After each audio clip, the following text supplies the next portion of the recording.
Hi, everyone. Welcome to our final session of the day. Thanks for joining us for the North Carolina Library Association College and University Section Virtual Conference. We're really excited. It's been a great day. We've had lots of wonderful conversations and really thankful for Ingrid to wrap up our day in talking about the library referral system at Pasco-Hernando State College.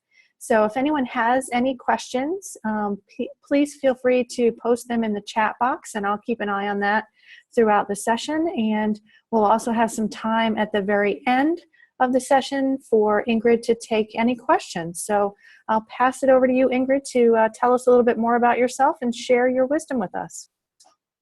Wonderful. Thank you so much. And thank you for everybody who's attending this last and final session. I'm very excited to be here and wanted to share with you folks the library referral system project that I had worked on for my college, Pasco-Hernando State College, which is located in Florida, in case you didn't know that. Basically, the problem that we ran into, I'll give you a little bit of background on why I developed this, was our college had an institution-wide focus on retention, completion, and student success. They developed an RBI retention behavior inventory, which was a task force and a series of meetings.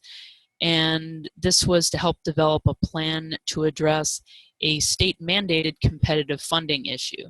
So our college lost a lot of money because of retention completion data, and yeah, that was fun.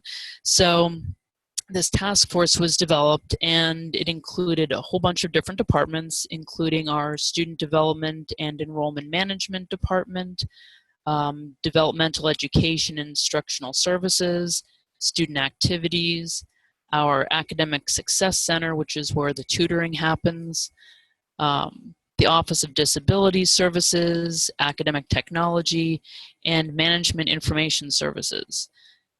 It didn't really include the libraries, and anybody could join the meetings, but they didn't really do anything to include libraries in this student success plan. Part of that was their focus was really on the top 9 most failed courses, and most of those were the mathematics courses, some developmental reading and writing, some micro apps. So most of those really weren't classes that would refer people to the library anyway. Not a lot of research was going on there. So they had developed this system for faculty alerts. So faculty who were teaching those particular classes had a system that they could go into, and they could basically flag a student for a number of reasons. And some of those were that they're in danger of failing the course, they hadn't turned in assignments, and some of those alerts actually went to our student retention department. But there was an option in there to refer them to tutoring, to say that they needed help in the course, tutoring, and that would refer them to the Academic Success Center. But again, there was no option for them to refer somebody to the library. So my goal was to get the library involved in this problem, and to create something that was college-wide to help all students succeed. So again, I wanted to develop a system that any class, no matter what campus it was taught in, whether it was online or hybrid or face-to-face, could use this. So we have 5 campuses. So this system will work, doesn't matter what campus the instructor teaches at, doesn't matter whether it's online or hybrid or face-to-face. So my solution for this referral system consists of 2 parts. The first part was a form for the faculty members to fill out where they could refer specific students to us. And this is not really to replace general sending of students to us. It's really to catch those students who, even if the instructor says, hey, you should really go see the library, the folks there can really help you with this, and the students don't come, or maybe they're afraid to come, they need that little extra encouragement. This is something where the faculty member can talk to the student and say, look, you really need help with this paper. You're not going to do well. You might fail the class. I'm going to refer you to the library. I want you to go there, but somebody from the library is going to go ahead and contact you. And then they can fill out the form, and then we kind of reach out to the students and encourage them to come in, but we can also work with them online. So part one is just the form for the faculty members to fill out, which gives us the data we need to help them. Part two of this solution is actually a library referral course, and it's created in Canvas. That's our learning management system used by this college. So it was a way for us to be able to interact with the students in a form where they're more likely to hear us.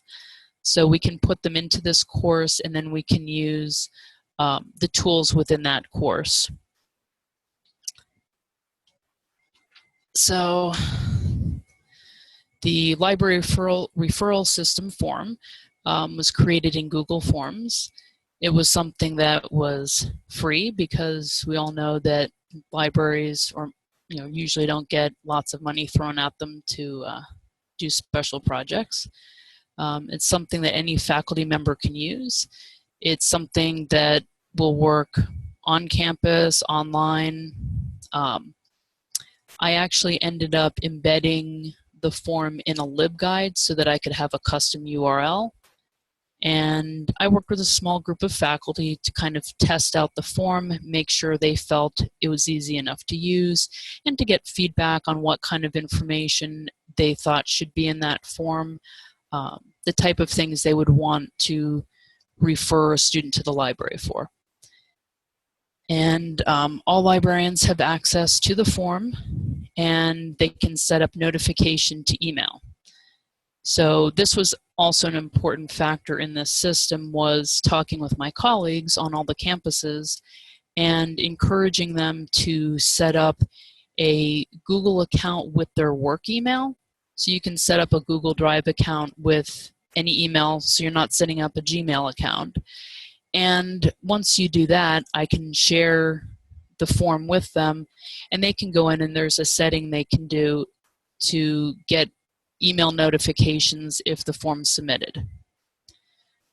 So that way they don't have to continually go to the form and check. They can just wait, and if they get an email notification, then they can go in and look and see what campus the notification is for. So that seems to work well. The URL for the referral form, I'm actually going to be sending the entire PowerPoint in, so you guys will have a copy of that. But if you want, I can probably type that form in. I'm going to show you the form and the course later too. So that was the form. The second part is the course. And again, like I said, that was created in Canvas. All of the librarians from all of our campuses are put in as instructors in that. And we go ahead and put the students into the courses. So the form has the information we need to put the students in. This allows us to use the course messaging to quote-unquote email the students, message them. We can use Collaborate to set up virtual conferences or chat, so we can work with them there. And we did put in some content in case they need some starting points, and I will show you the course a little bit too. So the results so far, and this data is from last semester, where we had a music appreciation instructor at our West Campus referred some students. She got a little bit confused, and I think she gave the URL for the form out to some of the students. So we had at least one student that self-referred themselves, but that was fine. It turned out just fine. And we had a humanities instructor at our Porter campus, which is where I work, who referred several students, and that worked out really well. Most of the students ended up coming into the library to meet with a librarian. None of the ones we worked with really needed the content that was in the course, but that was okay, and it was still available to them. The initial contact from me on my end, I usually gave them some reference guidance. So sometimes that was really all they needed, and they were just appreciative of that. And we had some students that never responded. I would usually make 3 attempts, and then after the 3rd attempt, that's it. But in all the cases, the faculty member was sent a follow-up email. So I really believe that a strong part of this was closing that loophole and reaching back out to the faculty. So I emailed the faculty as soon as I get the referral, let them know that I got the referral and that I'm reaching out to their student. I respond back to them again and say what we ended up doing with the student, or to let them know that I tried 3 times and the student never responded. And I think that feedback is really important because it does give the instructors an opportunity to maybe use this as extra credit, or use this to determine whether the student deserves, extra points in their grade at the end.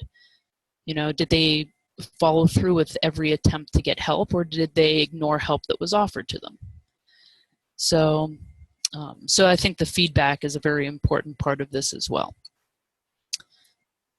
I'm going to show you a little bit of the data, and I'll show it to you in the form as well.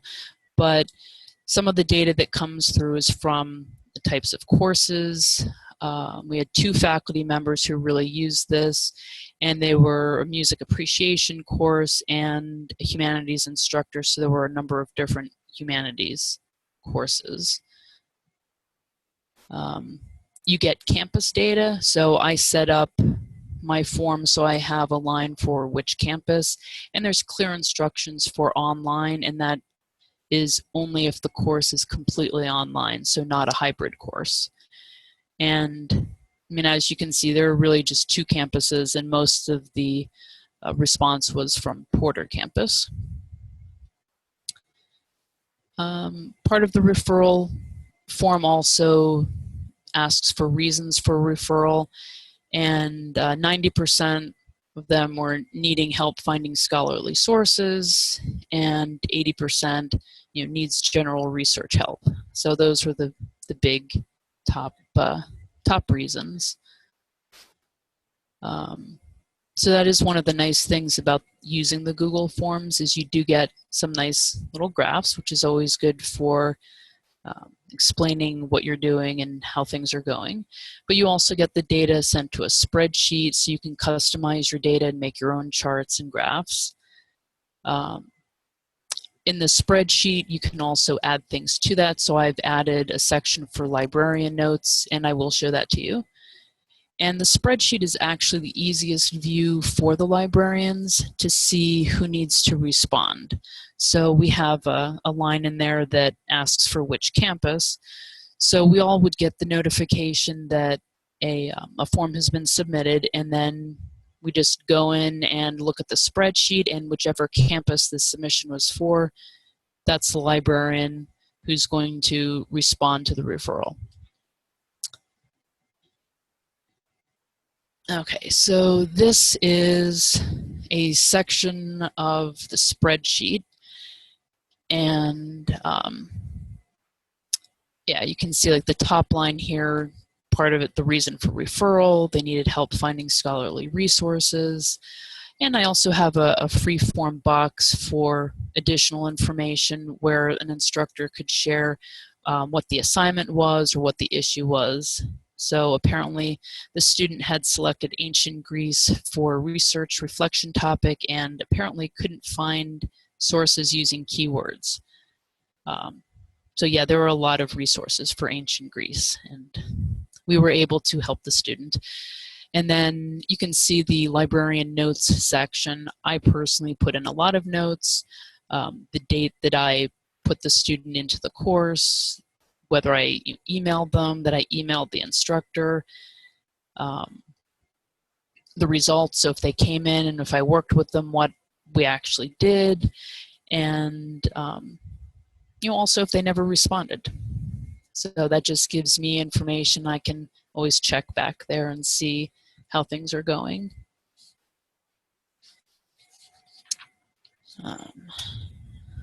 So then the other aspect of this project has really been marketing it. So pushing it out, letting people know that this is available.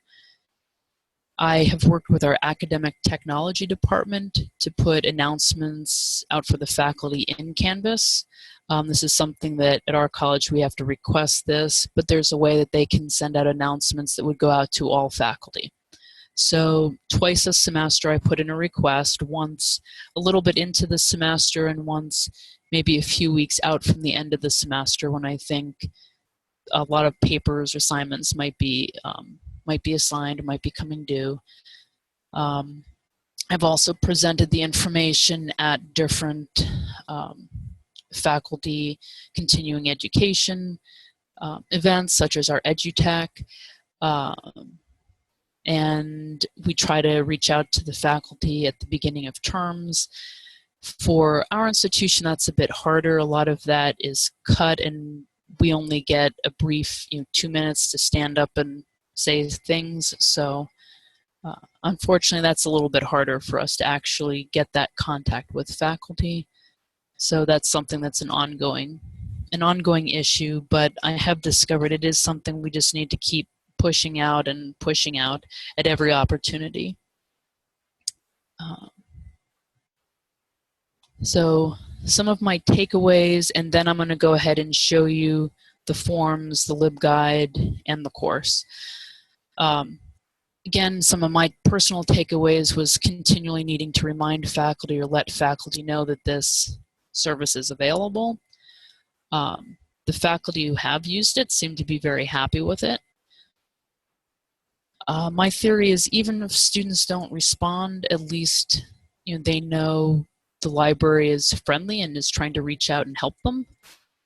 And that's the same anytime a student comes in, even if it's a very simple matter such as they just forgot how to log into the library resources, at least they've had that personal contact with us, and hopefully in the future they'll feel more comfortable in just coming to us on their own. I also believe that responding promptly and providing feedback to the instructors is very important. I'd already discussed it gives them other options, and I think really, makes it a better service for them. And it builds up that rapport with faculty. So those are my takeaways. I'm going to switch over now and show you some of the things, the form and the course, but if you do have questions, please feel free to ask while I'm switching over to show you some of these.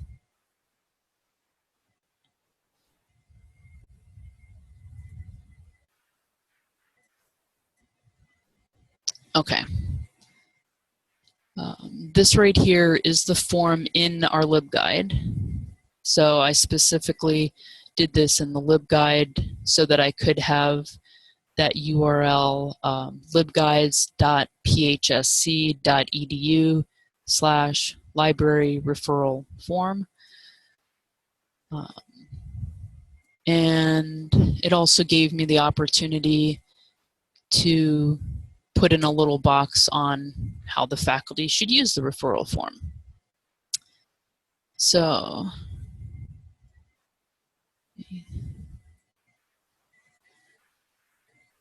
the form is fairly simple. It just has the data that I felt I needed in order to get the students into the course and to get the data that I would need.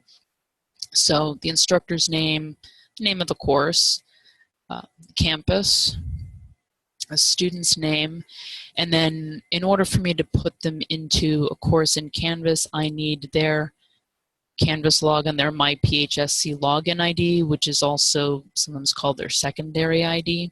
So that's the data that I need in order to put them in the course. And then Ingrid, we had a quick question in chat. Yes. Somebody was wondering when you started the program. The development of this happened last year. I did a beta testing last summer and rolled it out just this past fall.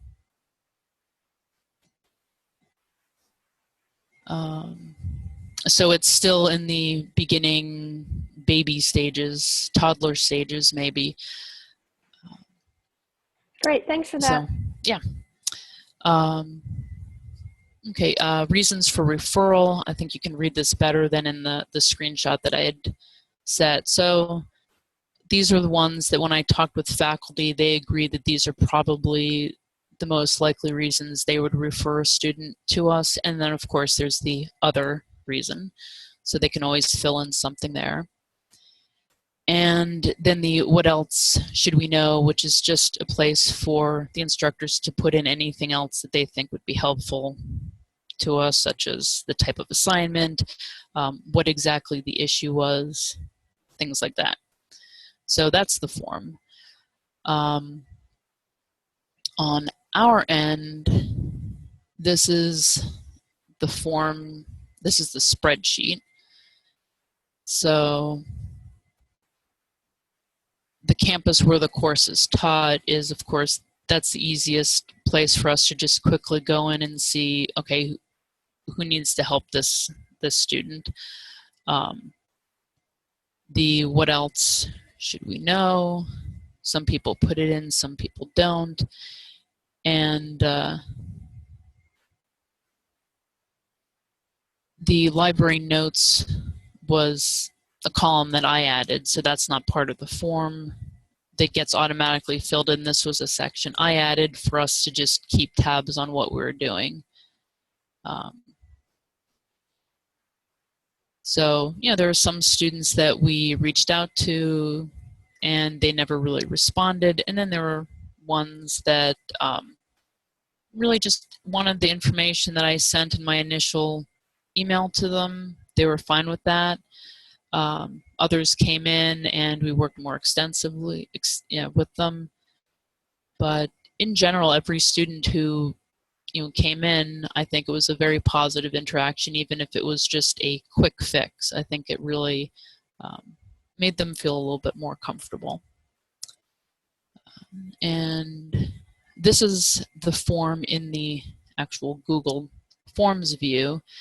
So again, these are the questions as an instructor would see them, but there's also the responses view where you get a summary view. So you can see the instructors, the courses, the campus where it's taught,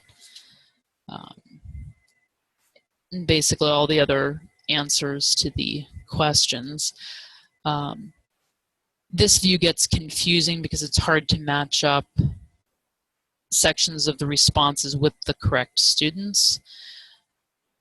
There is an individual view, so you can click through each individual form.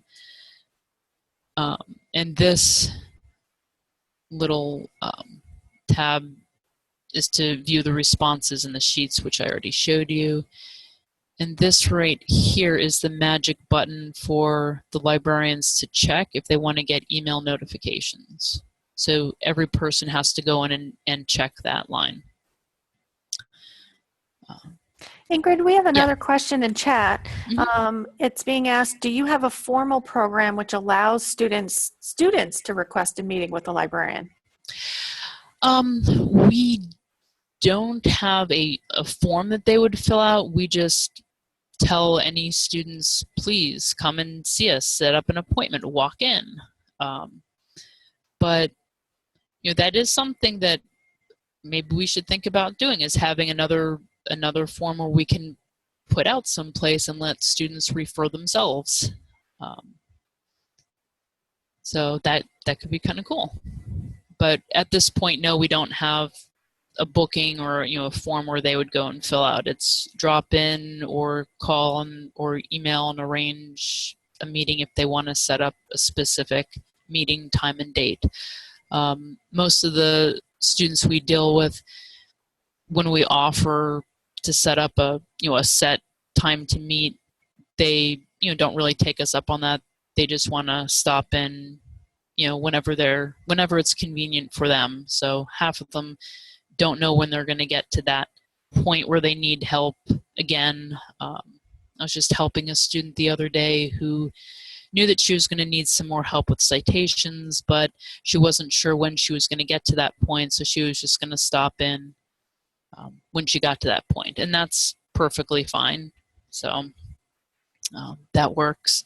And we do have, I'm going to show you the library referral course in a little bit, but we do have a lot of that same information in an online format that the students can access at any time without even having to contact us. So we do have a lot of that information already out there, but hopefully that answered that question for you.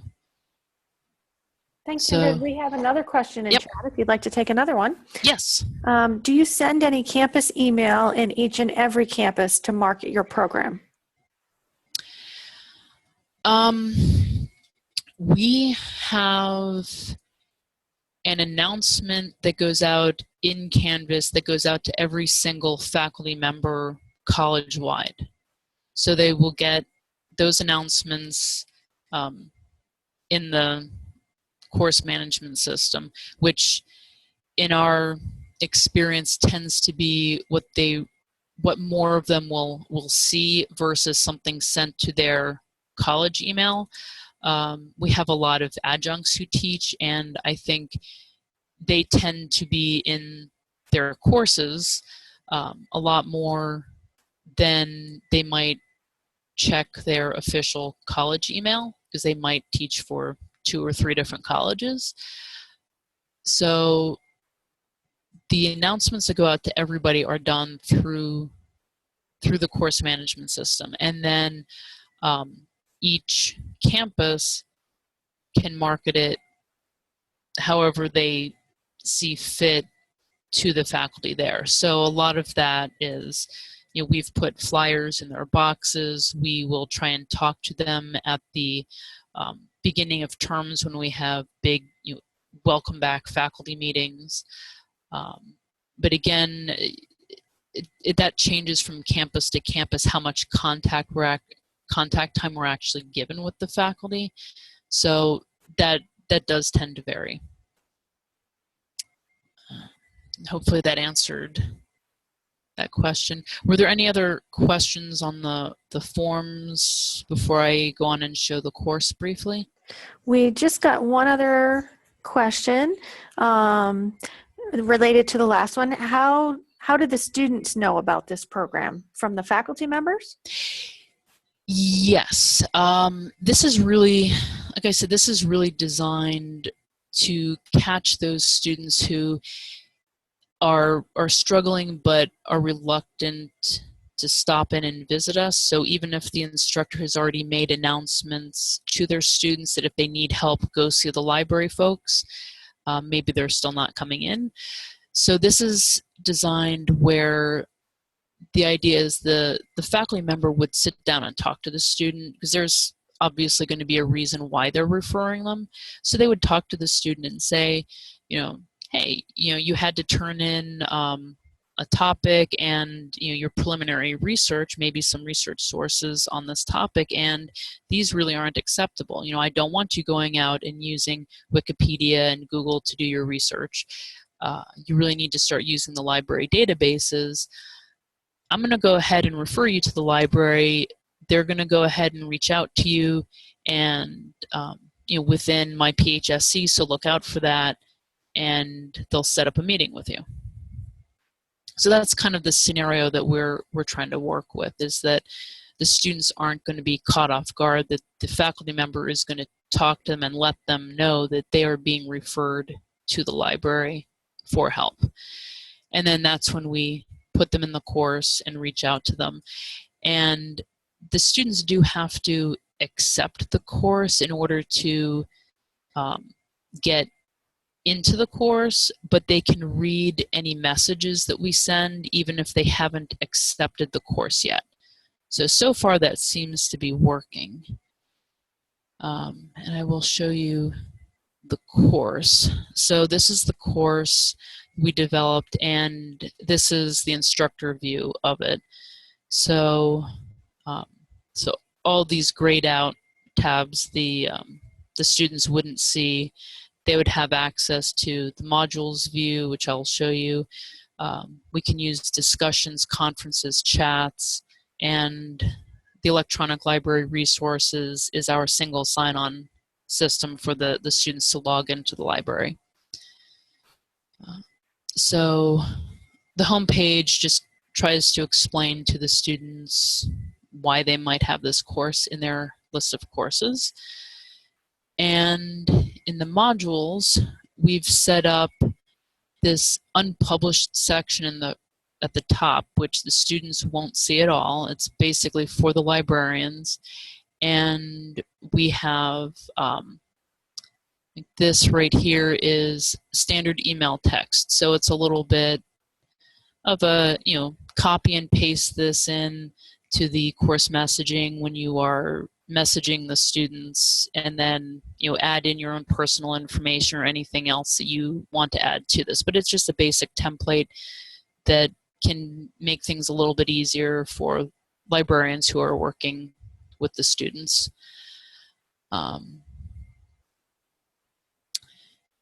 So this is always kept unpublished. And then we have a couple different modules to help the students with various things. So how to access the library resources, some information, just general research help, choosing resources. So if their issue is understanding peer-reviewed and academic resources or how to evaluate resources, we have that. A section on citations. And the writing help is really just other places they can go if they need specific writing help, or we kind of direct them to other resources on campus or online where they can get those services.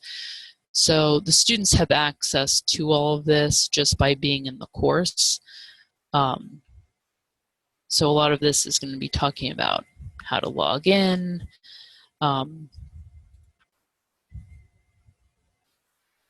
there's some general research help,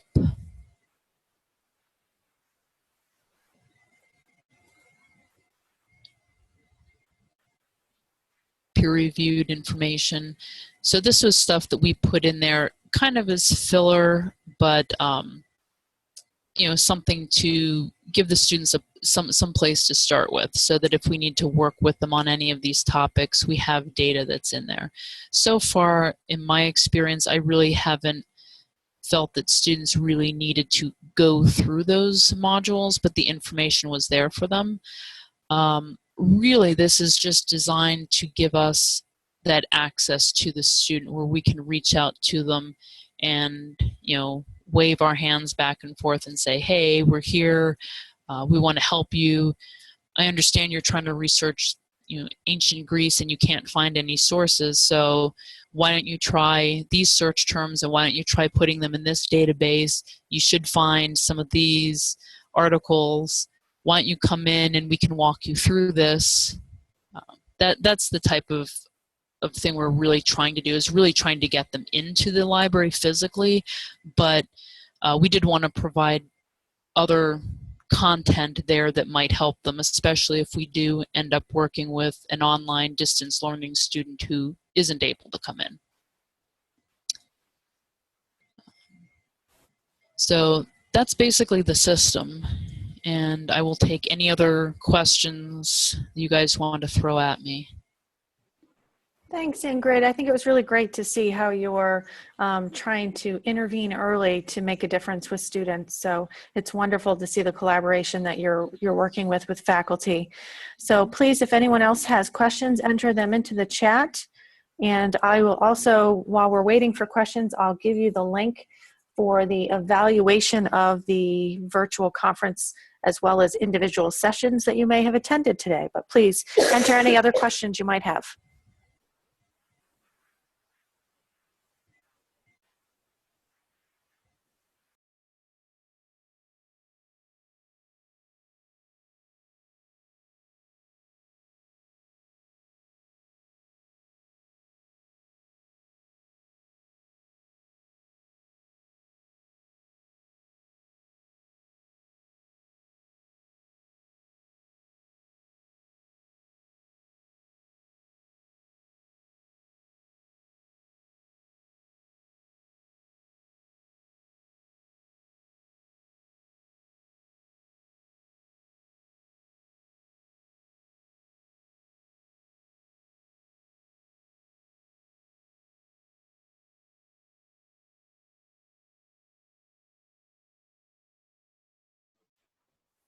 So we have a question that just came in from Karen. She's asking, do you think this has helped your admin and other campus stakeholders to see that the library has a role in retention and student success? I'm hoping that it does. um, it's always a tough point because we do have some very high administrators who really do value our services and will push for the library. Unfortunately, there's no real data, like hard data, where we can say, oh, this student was retained or this student, only passed this course because we helped them. So we're kind of hoping that, as we go forward, as hopefully more instructors will use this, although I guess if they're using it, that means students aren't doing well. So I'm not sure whether we really want that. But yeah, I'm hoping that, as we get more data, that we can continue to share this. I was on those RBI calls that I was mentioning, and last semester I did kind of pipe in and say, when they were talking about students being referred to the Academic Success Center for tutoring or this or that, I did, pipe in and say, hey, we also had X number of students who were referred to us and that we were able to help with their papers. So hopefully that did, at least in some people's minds, give the clue that, oh, the library does have a role. I think at our institution and with this particular retention behavior analysis and the faculty alert system, their focus is still really on the top failing classes, which are going to be a lot of mathematics courses, developmental mathematics courses, and our microapps course, which is one of the mandatory courses that every student needs to take. And so those courses in particular really aren't going to have referrals to libraries as much. And the faculty alert system is a more inclusive effort where they're referring a lot of their students to our student affairs department, which reaches out and attempts to call any students that were referred to them and tries to see why are they not doing well in class. And a lot of those reasons are actually outside of the academic scope. A lot of it has to do with family issues, sometimes medical issues, sometimes housing issues, just other stuff that's going on in their lives. So the folks in that department refer them to our student assistance program and other things to just kind of help them out. They aren't going to be able to handle the number of referrals that they might get if they opened up the faculty alert system to every single course that's offered. So I think that is another reason why they're really focusing just on the top 9 failing courses. So unfortunately, most of those aren't going to have referrals to the library anyway. And in working with them, because my initial effort was really trying to get us embedded in that faculty alert system. But the other issue with it, besides the limited scope of classes, is that in that referral system, there's no room for data or comments for example, referring the student to the Academic Success Center because they need tutoring. It's just a click of a button. So there's no reason why the student's being referred to them. There's no data on what an assignment might have been and things like that. So from my point of view, we really wanted to get a lot more information. We wanted to know, well, who are the instructors and what are the classes, and maybe why are they being referred to us? Because there's a difference between somebody just needing help with citations versus somebody who can't log in to somebody who thinks that Google and Wikipedia are perfectly acceptable sources. So again, that's kind of why I went on a completely separate track. I see there's another question there. Is any faculty member using this course to create any information literacy assignment by using the library resources? No, we do have a separate link for students and for faculty on called library orientation that goes over a lot of how to do searches and things like that, and those are open links, so anybody can get into them. They're actually on our library website page, which is phsc.edu/library, which I can actually probably type in here for you.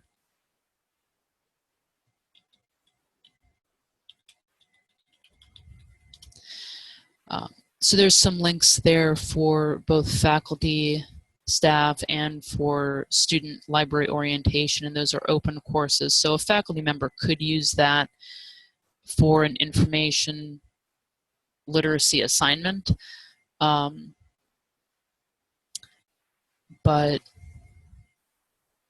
I don't know of any instructor that would be using the library referral system for that purpose.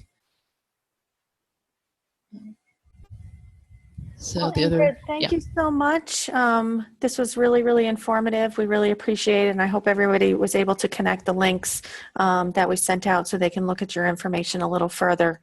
And I will be sending out the PowerPoint, which also has that URL to the form there. So you guys will get that. The link for the course you're not going to really be able to access because it's a lockdown course.